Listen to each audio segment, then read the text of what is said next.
جو لوگ اللہ پر ایمان لائیں، کہیں کہ ہمارا رب اللہ ہے، پھر اس پر جم جائیں، ان پر فرشتوں کا نزول ہوتا ہے۔ نہ کوئی غم کرو نہ خوف، خوشیاں مناؤ جنت کی جس کا تم سے وعدہ کیا گیا تھا۔ اللہ کی ربوبیت پر اطمینان جب انسان کو ہو جاتا، میرا رب اللہ ہے، ربی اللہ، انسان کے لیے نہ کوئی کھٹکا، نہ کوئی خطرہ، نہ کوئی خوف، نہ کوئی حزن۔ جو کچھ ہو رہا ہے کس کے اذن سے ہو رہا ہے؟ اللہ کے اذن سے۔ اللہ کے اذن کے بغیر پتہ تک نہیں ہلتا۔ یہ کوئی اندھا بہرا مادہ نہیں ہے جس سے مجھے کوئی خوف ہو۔ اندھا بھینسا چلا آ رہا ہو اس سے تو ڈرنے کا ہر انسان کو ڈرنا چاہیے، نہ معلوم کس کو ٹکر مار دے۔ لیکن نہیں، اس کائنات کو چلانے والا ایک سمیع و بصیر خدا ہے، وہ جو میرا دوست ہے، میرا ولی ہے۔ اللہ ولی الذین آمنوا یخرجہم من الظلمات الی النور۔ اللہ اہل ایمان کا ولی ہے، ساتھی ہے، پشت پناہ ہے، مددگار ہے، حمایتی ہے۔ بتائیے جسے یقین ہو جائے کہ اللہ میرا مددگار، اللہ میرا محافظ، اللہ میرا پشت پناہ، اللہ میرا حمایتی، اس کے لیے کوئی خوف ہوگا؟ اس سے کوئی ڈر ہوگا؟ میں مثال دیا کرتا ہوں ایک بہت سادہ، پنجاب کے دیہات کی۔ تو بڑا چودھری ہے اور کوئی غریب کسان ہے۔ اس غریب کسان کے جانوروں کو ہر وقت اندیشہ ہوگا چوری کا، کوئی میری بھینس کھول کر نہ لے جائے، کوئی میرا بیل کھول کر نہ لے جائے۔ لیکن جس کے بارے میں یہ سب کو معلوم ہو کہ وہ جو بڑا چودھری ہے وہ اس کا دوست ہے، اس کی بچیا کو کوئی خوف ہوگا؟ اس کی بھینس پر کوئی ہاتھ ڈالے گا؟ اسے کوئی اندیشہ ہوگا؟ نہیں۔ کیوں؟ کہ وہ بڑا چودھری، بڑا اس کا یہاں کا سردار، جاگیردار، سب کو معلوم ہے وہ میرا دوست ہے، کوئی میرے خلاف اقدام نہیں کر سکتا۔ اس دنیا میں یہ چھوٹی سی بات اگر آپ کے دلی اطمینان اور سکون کا باعث بن سکتی ہے تو ذرا تصور کیجئے۔ میں لفظ تصور استعمال کروں گا صرف اس لیے کہ اس کا ہم جس کو کہتے ہیں ادراک اور شعور کر نہیں سکتے، اگر کے ساتھ کر سکتے۔ اگر یقین ہو کہ اللہ میرا مددگار اور یقین ہو کہ اللہ ہر آن میرے ساتھ ہے، پھر کوئی خوف؟ کس کا خوف؟ کوئی شے اللہ سے بالا تر ہے؟ کوئی قوت اس سے زیادہ طاقتور ہے؟ کوئی اس کے ارادے کو بدلنے والا ہے؟ کوئی اس کی مشیت کے آڑے آنے والا ہے؟ یہی بات ہے جو حضور نے فرمائی، یہ ایمان کا حاصل ہے لب لباب، کہ دیکھو اچھی طرح اس بات کو ذہن نشین کر لو، اگر تمام انسان مل کر تمہیں کوئی نقصان پہنچانا چاہے نہیں پہنچا سکتے، مگر جو کچھ اللہ نے لکھ دیا ہو، اور تمام انسان مل کر تمہیں کوئی نفع پہنچانا چاہیں نہیں پہنچا سکتے، مگر وہ شے جو اللہ نے طے کر دی ہو۔ آپ پھر میں کہوں گا ذرا طاری کیجئے، اسے فرض کیجئے، اسے سوچئے، اگر اس حدیث پر ہمارا دل ٹھکا ہوا ہو تو کسی سے ڈر ہوگا؟ یہ مجھے نقصان نہ پہنچا دے، یہ میری رپورٹ خراب نہ کر دے، یہ میری انکریمنٹ نہ رکوا دے، یہ میرا یہ نہ بگاڑ دے، یہ میرے یہ نقصان نہ پہنچا دے۔ اس کا ڈر، اس کا ڈر، اس کا خوف، اس کی خوشامد، اس کے لیے جا کر طرح طرح سے اپنی عزت نفس کو ذلیل کروانا اس کے سامنے، یہ سب کچھ کیوں کرتا ہے انسان؟ جب سمجھتا ہے کہ اس کے ہاتھ میں میرا کوئی نفع ہے، اس کے ہاتھ میں میرے لیے کوئی ضرر ہے، یہ مجھے کوئی گزند پہنچا سکتا ہے، یہ مجھے کوئی نقصان پہنچا سکتا ہے، یہ میرا کوئی کام بنا سکتا ہے، یہ میری کوئی ضرورت پوری کر سکتا ہے، اسی کا نام شرک ہے۔ جہاں آپ نے یہ سمجھا کہ غیر اللہ کے اندر کوئی طاقت موجود ہے، وہی شرک ہے۔ بتوں سے تجھ کو امیدیں، خدا سے نو امیدی، مجھے بتا تو صحیح اور کافری کیا ہے؟ شرک تو یہ ہے۔ جس پر بھی تمہیں یہ خیال ہے، کلمہ ہے یہ کلمہ سوم، لا حول ولا قوت الا باللہ، ذرا اس پر دل کو کبھی اگر آپ تصور کریں، پھر فرض کریں، دل ٹھک جائے، اس پر کوئی طاقت نہیں۔ یہی بات تھی جو شیخ عبد القادر جیلانی رحمۃ اللہ علیہ نے اپنی وصیت میں اپنے بچے سے کہی. 11ویں دینے والے ہیں، لیکن حضرت شیخ عبد القادر جیلانی کی وصیت اور تعلیمات کو کتنے لوگ ہیں کہ جانتے ہو؟ یہ جن مقامات تک پہنچے ہیں وہ کس چیز کی بدولت پہنچے؟ انہوں نے جو پیغام دیا وہ کیا تھا؟ اے میرے بچے، جس طریقے سے قرآن مجید میں حضرت لقمان کی نصیحتیں جو ہے نقل کر دی گئی ہیں، میں یہ عرض کروں گا بالفرض اگر قرآن حضرت عبد القادر جیلانی کے بعد نازل ہوا ہوتا تو شیخ عبد القادر کی یہ نصیحتیں بھی قرآن میں درج ہوتی. اتنی اونچی نصیحتیں ہیں. اے میرے بچے، اس حقیقت کو ذہن نشین کر لے، لا فاعل فی الحقیقت ولا مؤثر الا اللہ. اس کائنات میں نہ کوئی فاعل حقیقی ہے نہ مؤثر حقیقی ہے سوائے اللہ کے. کسی شے میں کوئی تاثیر نہیں اگر اللہ نہ چاہے. آگ جلا نہیں سکتی اگر اللہ نہ چاہے. پانی ڈبو نہیں سکتا اگر اللہ نہ چاہے. زہر ہلاک نہیں کر سکتا اگر اللہ نہ چاہے. کوئی چیز فائدہ نہیں پہنچا سکتی اگر اللہ نہ چاہے. تو در در پہ کیوں سر جھکاتے ہو؟ در در پر کیوں جبیں سائی کرتے ہو؟ سب کے سامنے کیوں ہاتھ پھیلاتے ہو؟ ایک اللہ سے مانگو. ایک اللہ کے سامنے زمین پر اپنی جبین رکھو. لا فاعل فی الحقیقت ولا مؤثر الا اللہ. نظر آتا ہے ہمیں کہ پانی پیاس بجھا دیتا ہے. پیاس بجھانے کی صلاحیت پانی میں نہیں ہے، اللہ کے اذن سے. کھانا بھوک مٹا دیتا ہے. بھوک مٹانے کی صلاحیت کھانے میں نہیں ہے، اذن رب میں ہے. دیکھیے یہی یقین تھا. حضرت موسیٰ علیہ السلام کا واقعہ یاد کیجئے. سامنے سمندر آ گیا ہے. قوم دیکھتی ہے پیچھے کہ گرد و غبار کا طوفان ہے. معلوم ہوا کہ فرعون اپنے لشکر سمیت آ گیا ہے. لشکر جب چلتا تھا تیز رفتاری کے ساتھ تو گرد و غبار کا جو طوفان اٹھتا تھا اس کا تصور کیجیے. اور لمحہ بلمحہ وہ قریب آ رہا ہے. پوری قوم نے کیا کہا؟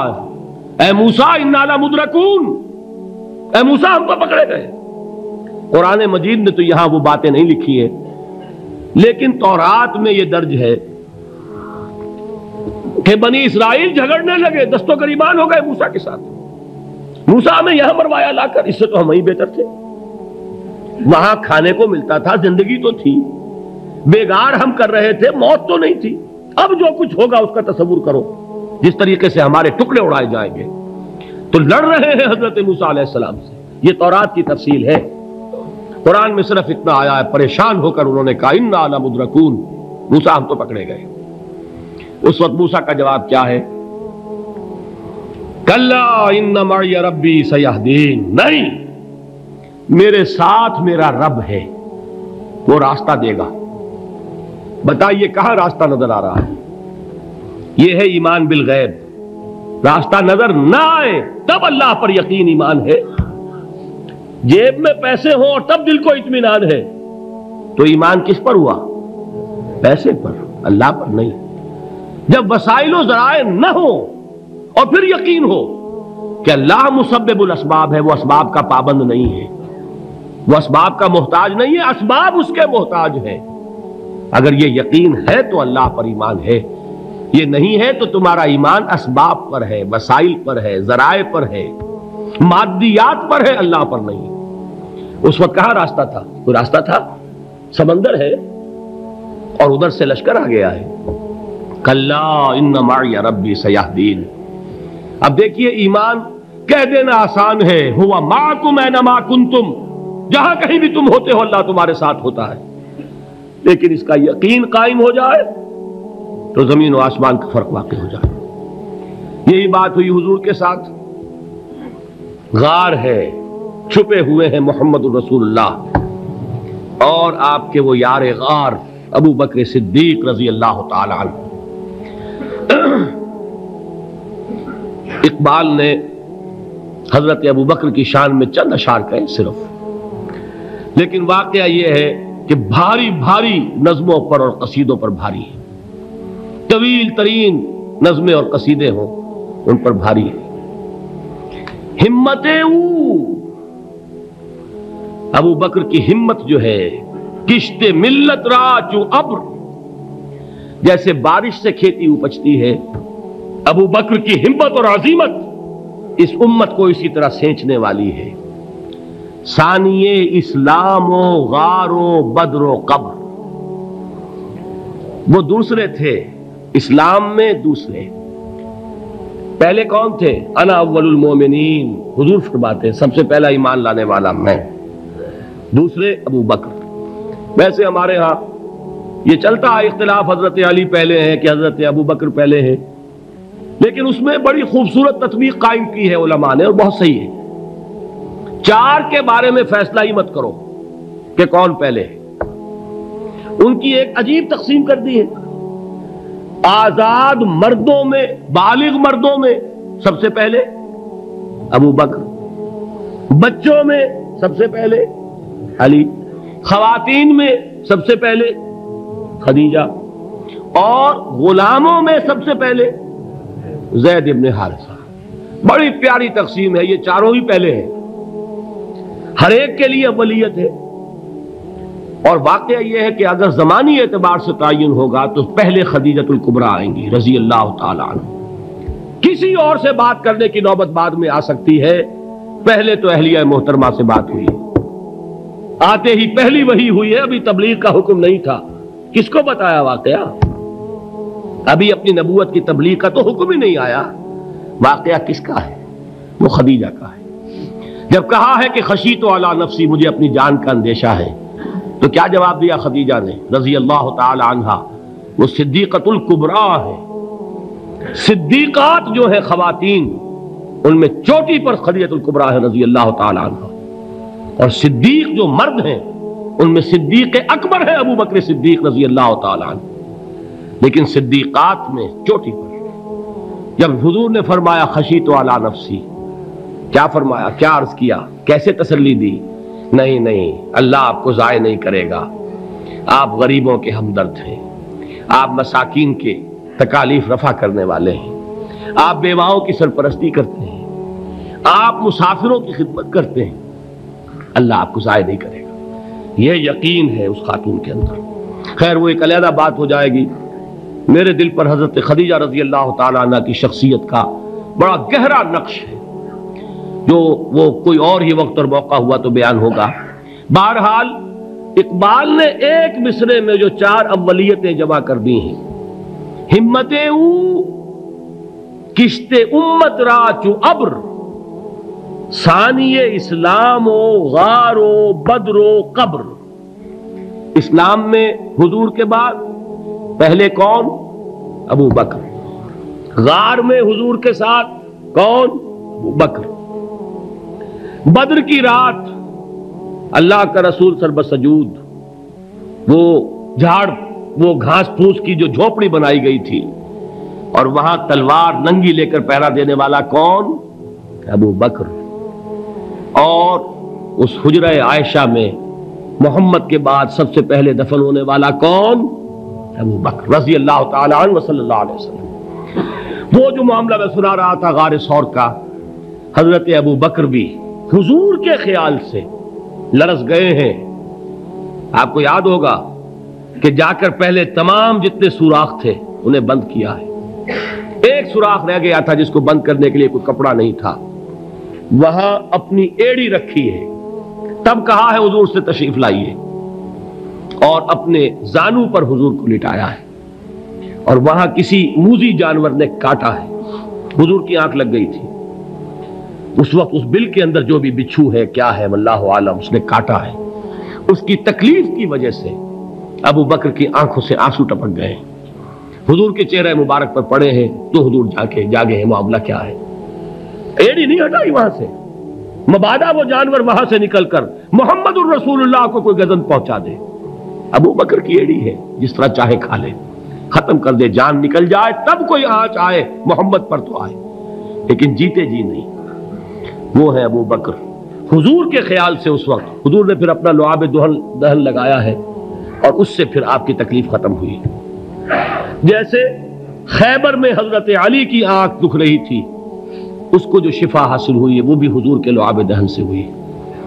تو بہرحال اس وقت انہوں نے کہا ہے کہ اے نبی یا رسول اللہ، اگر اس وقت ان میں سے کسی نے غیر ارادی طور پر بھی اپنے قدموں کی طرف جھانک لیا تو پکڑے جائیں گے۔ کیا جواب تھا اللہ کے رسول کا؟ لا تحزن ان اللہ معنا، اللہ ہمارے ساتھ ہے، کیوں گھبراتے ہو ابو بکر؟ یہ ہے ایمان باللہ، میرا مالک اللہ، میرا رازق اللہ، میرا محافظ اللہ، میرا مددگار اللہ، میرا پشت پناہ اللہ، میرا دوست اللہ۔ یہ دوستی ہے اللہ کی جو لب لباب ہے، حاصل ہے ایمان کا، اسی کا نام ولایت ہے۔ اولیاء اللہ کے سروں پر سینگ نہیں ہوتے، جس کے دل میں ایمان راسخ ہو چکا ہو وہی اللہ کا ولی ہے، جسے اللہ پر یقین ہو چکا ہے وہی اللہ کا ولی ہے، جسے یقین ہے اللہ میرے ساتھ ہے، میرا مددگار، میرا پشت پناہ، میرا ساتھی، میرا دوست، میرا محبوب، میرا محب۔ اللہ اہل ایمان سے محبت کرتا ہے۔